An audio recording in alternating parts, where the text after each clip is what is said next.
This is the Erasing Shame podcast where we are encouraging Christian Asian mental health. On this episode, you'll hear a conversation with Standing Stone Ministries' two shepherds, Sam Lee and Diana Sun. And they have hundreds more shepherds, and you'll hear about how they are shepherding the shepherds, supporting pastors and their spouses in the work of serving churches and ministries. Facilitating the conversation is my co-host, Sam Yoon, and on the video version of this podcast, you will see that he has my name, DJ Chuang, but that's actually Sam Yoon, so don't let that confuse you. Enjoy this conversation. All right, welcome to the Erasing Shame podcast. I'm so excited to be here. My name is Sam. I'll be one of the hosts for this month, and I'm here with Sam as well as Diana. They are with Standing Stone Ministry, and they just love pastors, and they want to help pastors with their mental health and just overall emotional health, how they can be better. And so I'm excited to have you guys both joining us today. Thank you. It's great to be here. Thank you. Before we get kicked off, do you guys just want to briefly just describe and introduce yourselves a little bit more so people kind of get an understanding of who you are and what Standing Stone Ministry is? Sure. Why don't I get started? My name is Sam Lee. I've been a part of Standing Stone for a few years now. In the past couple of years, I've been more on a full-time basis. I grew up in Asian American churches. I grew up in a Korean church growing up, Korean church in LA, and got called into ministry after I graduated college and after my master's program. I started going into ministry, and I was at a wonderful church, Asian American church in Cerritos, very healthy church. But even at that church, I experienced a lot of burnout. And that was part of my experience. And I felt like, okay, this is just kind of normal, But then as I kept going on in ministry, I started realizing this is not really what God intended for us to experience in ministry. And so he started speaking to me more about coming alongside pastors. And so I got introduced to Standing Stone. The Standing Stone is really a ministry that shepherds shepherds. And so we kind of come along those that really do all of the pouring out. And we want someone to come alongside them and for them to be able to care for themselves, which pastors do a terrible job at. I just wanted to say that. Yeah, yeah. And so for my specific role at Standing Stone, I'm trying to be a little bit more on the proactive side. So I'm involved into a pilot program that we started at Talbot Seminary. And we're meeting with seminary students and sharing with them about Standing Stone, saying that this Standing Stone ministry is available to them when they're first starting to get their feet wet in ministry. So we can walk with them early on and then help them to really flourish and thrive in ministry. That's great. Thank you so much for sharing that, Sam. Diana? Yeah, my name is Diana Sun, and I have a little bit different story than Sam Lee's. I graduated from Talbot back in the 90s. I won't say what year. And actually, following my graduation, my degree was in pastoral counseling. I was hoping to get a job with a church, but instead, God led me to go back to Biola, and I actually worked at Biola for over 3 years until I had my first baby and decided to just stay home to be a stay-at-home mom.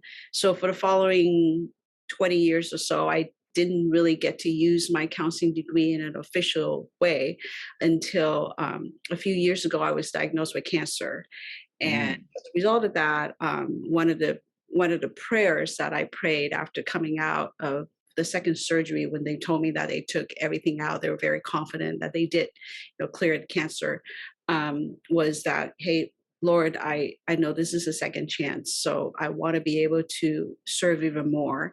So not so long after that, I've been keeping in touch with one of my professors at Talbot, and we were emailing back and forth right in the middle of the pandemic. And he just told me, he says, hey, I'm retired and I'm with this amazing ministry called Standing Stone Ministry, and I think you would be perfect for it. And I said, okay, what's it about? So then I started researching, And it's just like God to do, miraculous things right in the middle of a pandemic. I signed up for it, applied for it, got accepted by Standing Stone leadership, and even went through training, and was able to be accepted as a field shepherd. So I'm a part-time volunteer field shepherd. And what I do is I meet with pastors' wives or female pastors. I have been meeting with both. And for me, it's coming up 2 years next month being with Standing Stone. It has been inexpressible joy of being able to use my gift to come alongside women who are in ministry, who are just needing to have someone, a safe space, confidentiality, them to share about the struggles that they have, either within their families or within their ministries. So that's awesome. So thank you guys. I think we have a good breadth of, you're serving as a volunteer that is helping women pastors or pastors' wives, and Sam, you're helping in the professional setting full time with Standing Stone with pastors and leaders at Biola and different places. So I love that. So Standing Stone, it's shepherding shepherds. It's a worldwide ministry that is there to serve pastors and pastors' wives and families for mental health and just overall stress and anxiety that they're going through. And you guys have seen, I think, thousands of pastors over the years and just helping them. And so with that unique insight, what have you been seeing lately, especially as we're coming out of the pandemic, and even before the pandemic? It's stressful being a pastor. Is there anything that you've noticed as far as patterns or any challenges or any common themes that you've been seeing among your conversations with pastors or pastors' wives that you thought we need to know about, or that's important for our listeners to hear? Yeah, certainly it's an interesting time, overall for the church. And I think pastors are like everybody else. I mean, they're trying to make adjustments with all of the changes that have come. And I remember hearing the call. It was on a Wednesday saying you can't meet on church on Sunday, and us trying to pull something together and trying to get something piecemeal, like a video thing, so we can actually have some kind of service. And I think that's been really common, is that in the beginning you're just running totally on adrenaline, and you're trying to step up and meet people during this crisis time that a lot of them are going through, and so much uncertainty and fear that you're dealing with, and trying to minister to people in a very limited capacity. You can't do the things that you have done before, and you try to be creative, and which is really one of the great fruits that kind of came out of this time too, to do things differently, but at the same time it's very challenging. And I think as the pandemic kept going on, and everyone felt like, oh, this is just going to be a few weeks. And as it kept going on more and more, I feel like it started taking its toll, and as things start normalizing more now, and I feel like people are being able to catch a breath, I think they're starting to realize more and more just how much of a toll the past couple of years has really had upon them, and really carrying the weight of so much things on their own, and their congregations and their churches and the things in their lives. It's been such a great need. And even just recently, like within the past month or so, I've added on so many pastors that have come out and to reach out to me, to come in to meet together. Really does so much more than even in the previous 2 years probably put together. Just in the past couple months, I've experienced that. And is there common themes that you're hearing that you may not have heard before, or that you're hearing more of because of just these times? I think a lot of people are questioning. They're questioning whether this is what they're supposed to be doing. I've seen so many pastors, and it's a recent Barna study had really kind of supported this, that 38% of pastors have seriously considered leaving the ministry. And that really matches in terms of like the people I'm meeting. They're questioning whether this is the right place for them, whether either the fit or just their calling in general, to see like, is this where we need to go? So there's so many pastors that are in a transition period. They're either transitioning from one position to the next, or from church work to secular work, and secular work and thinking, okay, do I want to go back to church work? And so there's a lot of introspection and questioning and really examining their life and examining their call and examining who they are. I feel like those are some common themes that I've been seeing. Yeah. That's good. Yeah, yeah, go ahead. I think that more than anything, I felt like I was at the right place at the right time when I started right during the pandemic. There were many conversations, and thank God for Zoom, right? It's like, who knew that this thing that, was created was being used by God for his work. I remember walking alongside a pastor's wife where their church ministers mainly to seniors at a couple of senior homes, and they were losing people to COVID left and right. Just the grieving period of not being able to go and even perform a service to say goodbye because of all the all the protocols for doing pandemic. And that was really hard on them. That was really hard on her. I remember her shedding tears when we were talking through Zoom with her, saying that I just want to be able to go and say goodbye to my congregants, and I couldn't even do that. So I think just like a normal person, all of us who've gone through this whole thing globally, we just need to be there for each other. And pastors and pastors' wives are not exempt from that. Yeah, absolutely. I definitely felt like that when I was evaluating myself. Like, do I want to be in ministry? Is this for me? Like, had some serious heart moments with God and conversations, and really questioning a lot of things. And I think a lot of people have reevaluated their values, whether they even want to be in their job, or the great resignation, or even quiet quitting, whatever you want to call it. Like people are really taking into consideration a lot of their values and putting into perspective where they're at. So walk us through, like, how does Standing Stone actually help pastors? What does that look like for people? Like, if you can help give a picture. Yeah, I think Diana and our experiences may be a little bit different from one another. And I will say that everyone that does Standing Stone as a field shepherd that meets one-on-one with people in ministry, we are given a lot of freedom and latitude in how we do that. And so one of the great parts is that we can bring our distinctive, like the way God's gifted us and our experiences that we have, and bring that into caring for pastors and pastors' wives and missionaries and church leaders. And so, but I think the general heart and the thing that we can provide that I think is so needed is, and Diana alluded to it, is a safe space. Because a lot of pastors feel like they have to keep things hidden. The struggles they have to keep hidden. They have to present themselves in a certain way. And some of that's by people's expectations of what they think the pastor should be. And some of that is their own expectations of what they think they should be.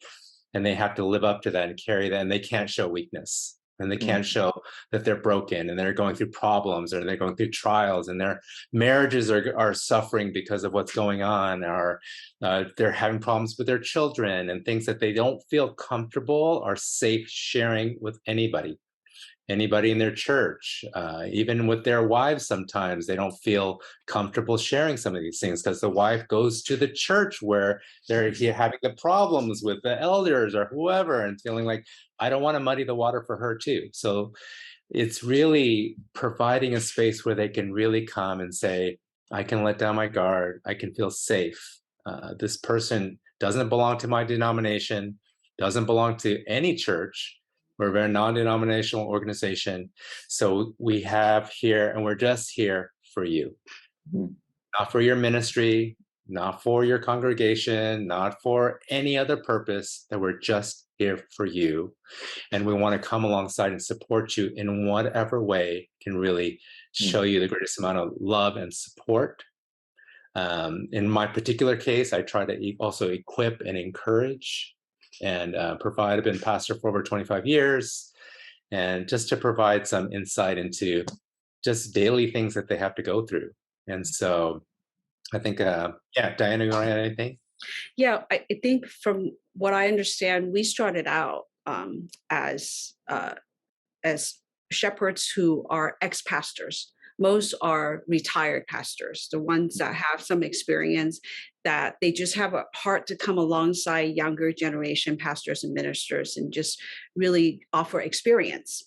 And then it slowly kind of grew into, we have over 200 shepherds right now, full-time, part-time, and volunteers included. And I think some of us have a little bit more training, and because Standing Stone has been around for 20 years now, so it kind of has evolved as well. In the beginning, it's definitely all word of mouth.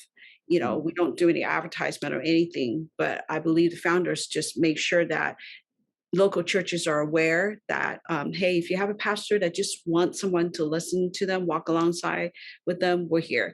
But through those 2 decades that we've been around, I think they have found that some cases a little bit deeper. Some pastors, maybe because they have not taken care of their mental health, it has turned into a depression situation, an addiction situation, which we have seen a lot of throughout the whole United States, a secret that they just can't share about. So that is where, for me, myself, I get referrals sometimes. So a few of the leaders are aware that I have my training, my background in pastoral counseling. So if there's 1 or 2 female pastors or pastors' wives who may seem like they could use someone who has a little bit more counseling experience, then they will refer them to me. So for me, I haven't had to go out and actually, market myself, I guess, in a way, to local churches, but I have getting more cases that need a little bit more attention, walk with them, using some of my counseling training to help them rediscover who they are in God. Right. That's good. So let's get a little bit more practical. If I am a pastor, and I love everything you said. It's like, man, I want that. What does that mean? Is it like I have to sign up on the website and someone sends me a shepherd and I go through this, like, is it a year? Is it a week? Like, is it like, how does this process work so that people kind of get a grasp of how long is this? How short is this? And how much does it cost? Everyone's gonna be like, counseling is expensive. Like, how much do I have to pay for this? That's one of the amazing things is that it's free. It's free of charge.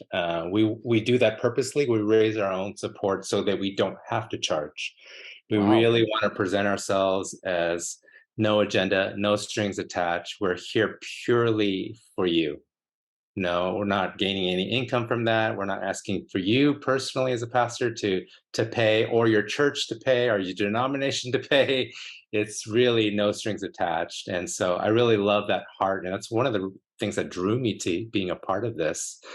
But in general, it is, whether through relationships like Diana had mentioned, through word of mouth. I think a lot of the connections are made that way. But also we're starting to market ourselves a little bit better, going through social media and different things. And so I'm already seeing that. I've already got connected with some through that avenue, where they would contact the national office, and then they would be directed to either the Western or the Eastern side. And they would have an interview with them and say, like, what's going on? What's happening in your life? What are the greatest needs that you have? And both the directors on both the West Coast and East Coast, they have familiarity with all the field shepherds on their coast. And so they would go and connect you with somebody they feel like is a good match. Right. And correct me if I'm wrong, Sam, that I think the only time you will be charged for is the retreat, because the retreat is still happening. And if there's a pastor and pastor wife, or pastor and pastor husband couple that are in need of like a 1 week away just to really sort things out, that's the only time that there's a charge for you to pay for that 1 week. It's not to pay the shepherds, but it's to pay for your 1 week expense of food and shelter and living expenses, right? Yeah, that's correct. Yeah. Okay, that's great. And is that specifically for marriages to work on, or just like a soul care kind of retreat kind of thing? I think the retreat is for marriage counseling, or marriage shepherding. So okay, and that's great. So it's if really, I'm a pastor, go ahead. It's very important because a lot of times we don't see how marriage, a good marriage can be the foundation of a good pastorship. And Oh, yeah. a lot of couples that come out of that retreat become changed people, changed pastors and ministers. 100%. I mean, if your wife is not supporting you or your husband's not supporting you, I don't think you'll last as long, or your ministry will be as fruitful. But when it's together, you get to see exponential growth. And so I think that's very true. The healthier the marriage, the healthier I think the ministry. Amen. So there's kind of like individual counseling, it sounds like, that you can get, as well as this retreat that you can get for marriages. Mhm. If I'm sitting here, I'm listening to this, most people think counseling is like, oh, I only need it when I'm like really in a bad place, like I'm struggling and I have this addiction, or like I'm like in a bad place. Who would you recommend? Is that what you would say? Yeah, if you're in a really bad place, come to us. Or who should be the person that comes to you guys? Is it what spectrum and what level would you recommend for anyone? Because there's a lot of different spectrums, right? See people who are going through severe stuff, and some people are like, well, I'm just anxious. I don't know. That's normal, right? Yeah. Like, do I need to go to counseling? Do I need to get standing still? Like, I don't Right. know. What would you say to them? That's the beauty of it, if I may. That's what Sam has been trying to say, is that we have a whole huge spectrum of, for example, we have someone on the Western side. He's an expert in dealing with boards. So if you're a pastor who says, I don't really have any mental breakdown or anything, but I'm just having a real hard time dealing with my elder board, I can't get along with them. Well, we have someone who's an expert in that, and he'll just come alongside you. And there's no like a defined way of saying you must meet with us for 6 months. It has to be every week. It's nothing like that. He'll probably just take you out for coffee and talk Wow. to you about whatever problem it is that you're having with your board, and offer you some advice and a listening ear, and that's about it. So the counseling part, we don't even use the word counseling, we just say shepherding. Counseling is more for a very few handful number of us who actually have a little bit more training. And if there's someone that one of the shepherds feel like, hey, this pastor's wife is really going through a hard time, I don't think that I can handle her problems, I'm going to call up Diana and say, hey, can you take this case for me? So that's the only time where we will call it actual counseling. Otherwise, it's really just shepherding. It's really just an older shepherd coming alongside a younger shepherd. That's great. I mean, I was just talking with a friend about mentoring, how we all need mentors, someone older than us. And I love that you guys use the word shepherding to make it a little more broad and very specific. Like, whatever your issue is, just call someone for help, like your organization, and you can get help. And I think that's amazing, because we all have problems and we all have issues if you're leading a church. And so I think that's great. And so with that, the Asian American church, since a lot of people here are in the Asian American context, how is this? So the Standing Stone, does that have like something that can help people specifically in the Asian American church experience? Or what would you suggest for them to navigate their experience with Standing Stone?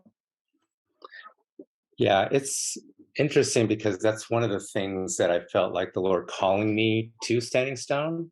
So just full disclosure, the amount of Asians in Standing Stone is very limited. And so I'm one of them. And I actually recruited a couple more with me when I came. And I think I want to continue to do that, because I think the Asian American experience is unique in some respects, and some of the things that they go through in their family and their culture, and the influence it has on church and ministry, regardless if it's a Chinese church or Korean church or Asian American church or what have you. There's some distinctives that come along with that. And so, but there are a handful of us, and I think that those are often the ones that I get referred to. Most of the people that I meet with are Asian American. And so I think it's really great, because I think we can relate to not just the cultural side, but also the ministry side, and see, like, what does that combination kind of look like, and how does that uniquely impact us, in doing ministry and being a pastor and leading a church like that. Hmm. That's great. Diana, do you want to say anything about that? It obviously, the title of this podcast, Erasing Shame. And I think we know that Asian culture, shame is a huge factor, and it even plays into our Christian churches as well. So I do, like Sam, I do have a handful of women that I meet with, pastors' wives and missionaries. Actually, we meet with missionaries too, whether they're on furlough or they just need someone to talk to. I have a couple of missionary spouses who are Asian descent, and it's a combination when I work with them. It's the stress of the ministry and being on the field, the missions field, and combine that with the whole Asian culture, the shame culture of not being able to talk about it. So for me, within the sessions, I always emphasize confidentiality Mm. and no judgment whatsoever. We all go through tough times. And whatever you go through, I'm not here to judge you. I'm here to listen to you and walk Mm. alongside you and help you get yourself back on track with your relationship with the Lord. Mm. Yeah. So if I may, I actually have an excerpt of a journal that I got permission from one of the pastor's wives that I could read to you from the things that she learned through our sessions, if that's okay. Yes, please. Okay. Um, when I first met Diana, I didn't think that I needed a counselor because I'm a pastor's wife, a full-time minister myself, and I'm supposed to have it all together. Sound familiar? However, as I reflect over the past year, I'm so thankful that the Lord allowed me to humble myself and delve into hurting areas of my life with Diana. These are areas of my life that I have swept under the carpet in order to roll up my sleeves and serve the Lord where He has put me. I was thinking of areas in my life that I have experienced hurt. Meeting with Diana has helped me to resolve, forgive, and renew. Here are some of the ways that processing have benefited me. My calling as a pastor's wife. With her encouragement, I was able to reflect on years of working alongside my husband as a pastor's wife. I was able to identify some unhealthy habits and practices and recognize my limits, set good boundaries in order to not be a doormat. I can now hold my head high, knowing that I am an integral part of my husband's ministry. I'm on Mm. par with him, even though not the same. We were created to be different and have different gifts in the body of Christ. Mm. My ministries. Diana has helped encourage me in my unique gifts. She helped name my spiritual gifts of hospitality, discernment, and discipleship in my interactions with the congregation. This has given me a lot more confidence and reliance on the Holy Spirit. With my family, through our sessions, I have also come to realize that I need to set healthy boundaries with my families, with my own siblings, as well as with my grown children and their children. We've also talked about triangulation, mental health issues, and codependencies. Most of all, my takeaway from my Standing Stone sessions have been that I am a woman created in God's image, valued by Him, deserving of respect. I am creative, resourceful, and gifted. I am now much more confident in all the areas of my life. Wow. That is powerful. Yes. And I'm just picturing her and how that your relationship through Standing Stone has changed and transformed her own personal identity and walk and life, as well as her marriage with her Yeah. husband, who's a pastor, and now the whole church, no matter how big, 50 people, 100 people, 1,000 people. I mean, just thousands of people's lives could be potentially changed because of your ministry. And so I think that's so important. And I wish I knew about this in my 20s when I started out. I definitely could have used this. And I don't know why any pastor or pastor wife wouldn't want to reach out, because it's free. Like I love deals. I think most Asians love deals. And so I think this is an amazing opportunity because, as you both know and you hear, and me speaking as a pastor, it's very lonely to be a pastor sometimes, many times, and you can't talk to anyone, or it's hard to be like, I'm in a small group, but it's like, I'm the pastor, but I'm also not the leader. So how do you play that role and balance that and being in a different context? It's a challenge. And so I love that you provide that space. And even if you're like, man, I got it down, I love that you also are able to mentor or give advice or provide guidance, shepherd in other areas of maybe even leadership or Asian American issues that may not be necessarily counseling, but just things that they are struggling with, that they can have a friend or a mentor that can process that. And so I love that service. And I love what you said, Sam, about how, well, we other Asian Americans maybe want to serve in this way, like you have, Diana, and utilize their skills. I have a master's in marriage and family therapy too. And so I think it's a huge importance to help the Asian American community, as well as every community, of course. So I love that opportunity. So if you guys want to get involved with Standing Stone, whether to receive their services or maybe to contribute, we will put it in the show notes at erasingshame.com, and love for you to check it out and really explore this. But is there any last thoughts or comments that either one of you guys want to share to our listeners? Yeah, I think for me, when I see pastors come and reach out to Standing Stone, a lot of them are in crisis. And you would think, what does it take for a pastor to reach out for help? What does it take for an Asian American pastor to reach out for help? And there's a huge element of shame that's involved there. And I think that's the result of having to break through that, is if the pain is great enough to be able to supersede that. And the things that, like Diana shared, and my experience as well, like all the people that I've been meeting with have really seen, is there's so much benefit to that. And you don't have to be in crisis to reach out. And don't let things like shame prevent you from really experiencing the life that God intended you to, so that you would really thrive in ministry and not just survive. And that's really my heart. And that's really the standard that I want to present to all those in ministry. Are you thriving? And if you're not thriving, then come along someone that can help you and walk with you to help reach that goal. It shouldn't be that I'm surviving and I'm just okay. And I really want to encourage those, don't let things like shame or hiddenness or sin prevent you from reaching out and really being loved by another person, being loved by God, to help bring you to a place where you're really thriving. Yeah. Absolutely. Yeah. And I'm glad that Sam Yoon, that you brought up the whole loneliness thing, because studies have shown pastors' wives are one of the loneliest groups of people in the world.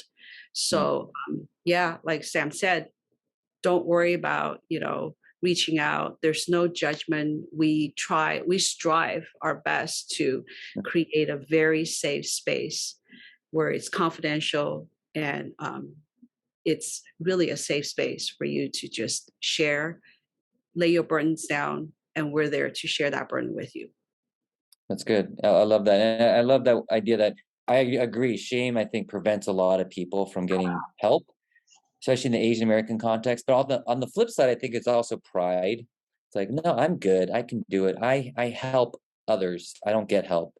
And I always tell people, it's like getting an oil change. You need regular maintenance, right? Like, Yes. you don't have to get the oil change, but if you don't, your car will break down. It's a simple thing. Just change the oil, and it does wonders for your car. And so I think getting help like this, whether it's counseling or a shepherd or someone, just getting help regularly, it doesn't hurt. It doesn't, especially if it's free. Like, what are you going to lose, right? It's a beautiful relationship that you can form, and you don't know what God's going to do with that, as long as we're willing to lay down our pride or shame. And so that's my hope for you guys, listeners. Go check this out on the show notes.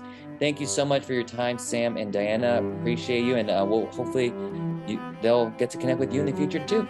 Great. Thank you. Great. Thanks for you. Thank you. Thank you guys. Hey, this is DJ Chuang again. Thank you, Sam Yoon, for being my co-host for the month of October 2022 on the Erasing Shame podcast. Please subscribe and share this podcast with your friends and colleagues and your pastor or your congregation, so that we can all learn how to better care and show appreciation for our pastors and their partners, so that we can do the work of ministry more effectively for the glory of God and for the good of all people. We want to show compassionate care, encouraging Christian Asian mental health. We are there on Facebook and YouTube, Apple Podcasts, and wherever else you listen to podcasts. Please subscribe and share, and also leave a comment and a rating so others may hear about this conversation and start building a community of compassion and care for churches all around the country that have Asian and Asian Americans, because we need to stop the stigma, erase the shame, and build supporting communities to really resolve this mental health crisis. Thank you for staying tuned. We appreciate you. We'd love to hear from you. Drop us a line anytime at erasingshame.com.